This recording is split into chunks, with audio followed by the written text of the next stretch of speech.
Thanks, fellas. Like the Valentines. All right, the New York Knicks reach agreement on a trade to acquire Pistons guard Derrick Rose, sending Dennis Smith Jr. and a 2021 second-round pick via the Hornets to Detroit. So he rejoins the Knicks, where, as Woj just pointed out, he spent that turbulent season struggling in the triangle offense under Phil Jackson. He became the youngest MVP in league history under Knicks' current head coach, Tom Thibodeau, with the Bulls in 2011. So now they are reunited, and according to Elias, Rose will be the 15th time in NBA history, the 15th person in NBA history, to play under a head coach with 3 different teams.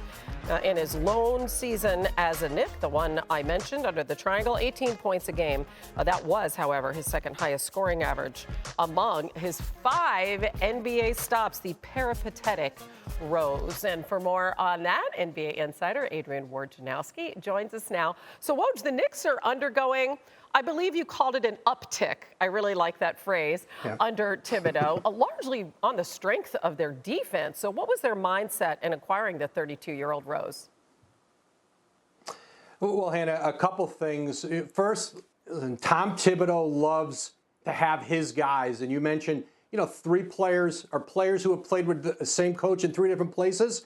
Add Taj Gibson to that, who played in Chicago and Minnesota, of course, for Tom Thibodeau. He's with the Knicks now, signed last month, starting to play a role.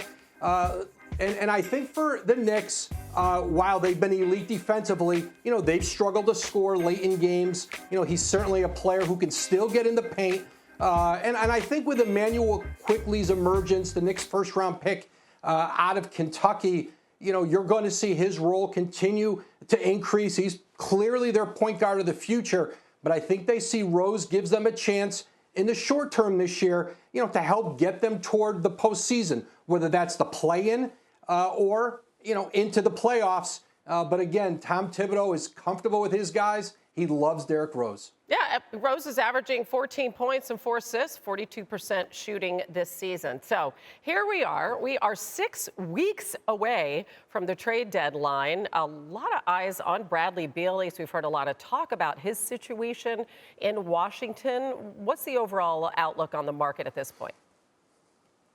Well, Bradley Beal, Hannah, is certainly the player that could absolutely transform the drama of the trade deadline if he decided that he'd like to be moved. He has not done that. He's shown no inclination that he will ask for that between now and that March 25th deadline. And certainly the Wizards are not voluntarily going to trade Bradley Beal. They want to keep him. They want to try to convince him to continue to stay long term. But, when you talk to teams right now, there's a little frustration out there that there may not be a lot of real significant impact players available between now and the trade deadline. One player to watch who will be returning from an injury. He's starting to work out with his team again on the court.